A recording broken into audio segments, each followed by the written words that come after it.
अस्सलाम वालेकुम। SM news के साथ मैं हूं मुक़द्दर रज़ा। SM न्यूज़ स्टूडियो में खुशामदीद। खबरों का सिलसिला बढ़ाते हुए हबशान करते हैं कराची से।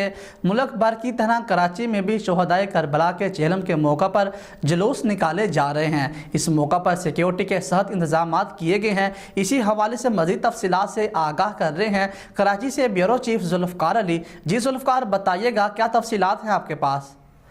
जी बिल्कुल, मुल्क के सबसे बड़े शहर कराची के नश्तर पार्क से मजलिस के बाद मरकजी जुलूस बरामद हो गया है, जो अपने रवाती मुकर्रर करदा रास्तों से गुजरता हुआ इमाम बारगाह हुसैनिया ईरानिया पर इख्तिताम पजीर होगा।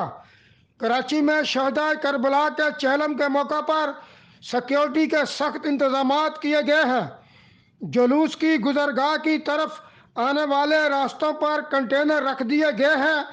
जुलूस बरामद होने से कुछ देर पहले गुजरगाह को मुकम्मल बंद कर दिया गया है। शहर भर में बलखसूस मरकजी जुलूस की गुजरगाह और इतराफ के इलाके में पुलिस और रेंजर की जानब से सिक्योरिटी के सख्त इंतजाम किए गए हैं।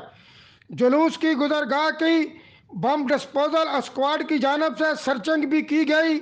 सिक्योरिटी के पेश नज़र मोटरसाइकिल की डबल सवारी पर भी पाबंदी आज की गई है। जी बहुत शुक्रिया जुल्फ़कार, तफसीलात से आगाह करने के लिए। अब तक के लिए इतना ही। मज़ीद खबरों के लिए देखते रहिए SM न्यूज़।